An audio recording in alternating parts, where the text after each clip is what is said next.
La democracia en España.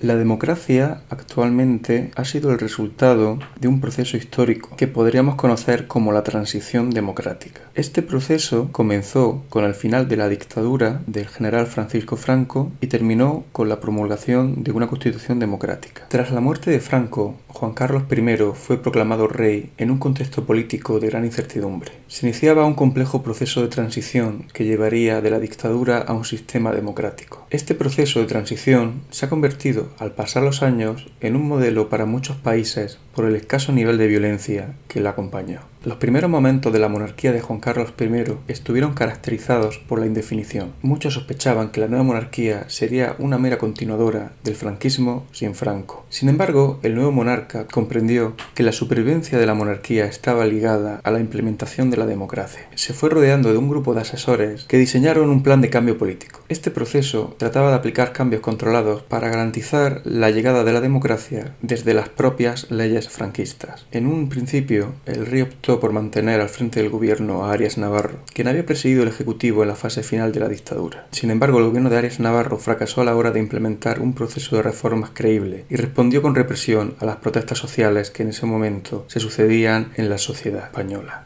Esto trajo consigo el nombramiento de Adolfo Suárez, un joven político procedente del movimiento. Como nuevo presidente del gobierno fue recibido con decepción entre la opinión democrática. Muchos pensaron que Suárez no era el hombre adecuado para liderar el proceso. Poco tiempo después, en septiembre de 1976, Suárez presentó el proyecto de ley para la reforma política. Era la concreción legislativa del proceso de desmantelamiento del franquismo desde el propio régimen. Paralelamente, Suárez también inició contactos discretos con la oposición democrática. 1977 fue un año clave. El proceso de reforma estuvo siempre amenazado por dos fuerzas opuestas que se alimentaban mutuamente. Por un lado, las fuerzas de extrema derecha, en las que se agrupaban los residuos del franquismo más duro. Esta extrema derecha centró sus esfuerzos en alentar un golpe militar que pusiera fin al proceso democrático. Por otro lado, los grupos terroristas nacionalistas como ETA o de extrema izquierda, como el Grapo, con su ataque al ejército y las fuerzas policiales alimentaban las posibilidades de un golpe militar. La situación llegó a un momento de máxima tensión en enero de 1977, cuando una sucesión de hechos violentos estuvo a punto de dar al traste con la transición. La respuesta popular fue una gran manifestación en Madrid que se desarrolló pacíficamente y que mostró claramente la voluntad general de continuar los cambios de forma pacífica. Adolfo Suárez, aunando coraje y habilidad política, supo sortear los obstáculos y adoptó medidas que permitieron el paso a un régimen democrático. La legalización del Partido Comunista Español en abril del 77 y la amnistía de los presos políticos llevaron a la celebración de las primeras elecciones democráticas desde la Segunda República, que tuvieron lugar el 15 de junio de 1977. En estas elecciones, el partido triunfador fue la Unión de Centro Democrático, UCD, nuevo partido organizado por Suárez,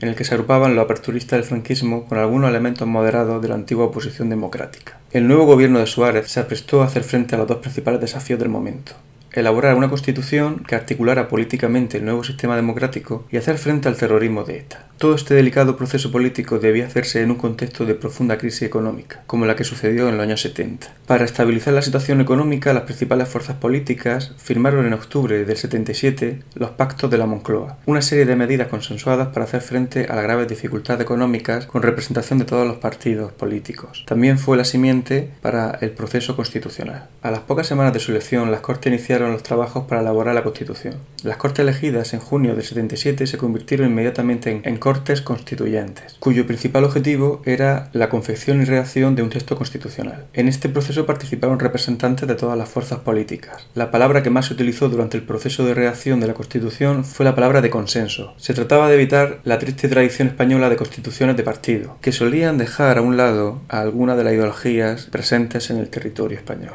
Aquellas cuestiones que suscitaban mayores diferencias fueron redactadas de tal forma que pudieran ser aceptadas por las diversas fuerzas políticas. Esta es la razón de la cierta ambigüedad que se puede encontrar en algunos artículos de la Constitución. Tras su debate en las Cortes, el texto de la Constitución finalmente fue aprobado en el Pleno del Congreso. Finalmente, el proyecto de la Constitución fue sometido a referéndum y refrendado por los ciudadanos el 6 de diciembre de 1978. Una Constitución solo puede ser considerada como tal si es refrendada en referéndum democrático por el pueblo. El proceso de la transición podría terminar ahí, aunque muchos lo establecerían en la dimisión de Adolfo Suárez en el año de 1981, coincidiendo con el intento fallido de golpe de Estado del 23 de febrero. Tras estos acontecimientos, podríamos decir que se inicia formalmente la democracia en España. La Constitución Española, de 1978. Una constitución es la ley fundamental de un Estado. De ella emanan todas las demás. Todas las demás normas deben adecuarse a los principios y a las disposiciones establecidos en ella. Además, podremos dividirla en dos partes. Una parte dogmática, que incluye los principios y derechos fundamentales, y otra parte orgánica, donde se organiza y se definen las instituciones y la organización territorial. Dentro de la parte dogmática,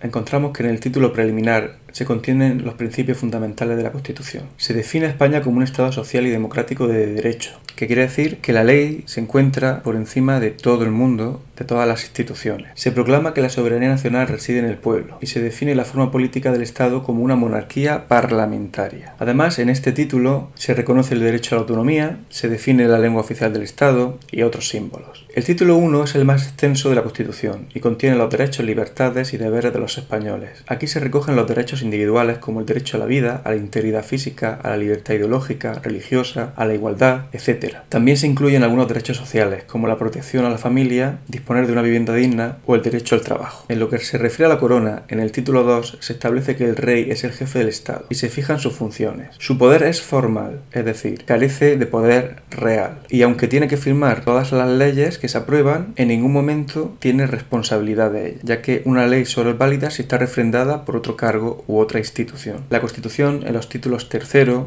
4º y 5º y 6º, establece la separación de poderes y organiza los poderes del Estado. En el título 3 podríamos ver que las Cortes Generales están formadas por dos cámaras, el Congreso de los Diputados y el Senado. Ambas son elegidas por sufragio universal y ejercen el poder legislativo. En el título 4 y en el 5º se define el gobierno, que ejerce el poder ejecutivo. Dirige la política interior y exterior de España. También tiene potestad legislativa en algunos casos, ya que puede presentar proyectos de leyes a las Cortes. También es el encargado de proponer los presupuestos generales del Estado. El presidente del gobierno es investido por el poder legislativo, es decir, que es el Congreso de los Diputados el encargado de elegir al presidente del gobierno. Los jueces y magistrados ejercen el poder judicial. Todo el funcionamiento del poder judicial viene recogido en el título 6º de la Constitución. El Tribunal Supremo es el Tribunal de Justicia Superior. Además, existe un órgano de gobierno judicial, que es el Consejo General del Poder Judicial. Su principal función es garantizar la independencia del Poder Judicial. Los otros títulos de la Constitución, como el 7º, hablan de la hacienda pública, el 8º habla de la organización territorial, el 9º habla del Tribunal Constitucional, cuya función es evitar cualquier violación de la Constitución y vigilar que no haya leyes que contradigan el texto constitucional, y por último el título 10º, que habla de cuál es el proceso para la reforma constitucional.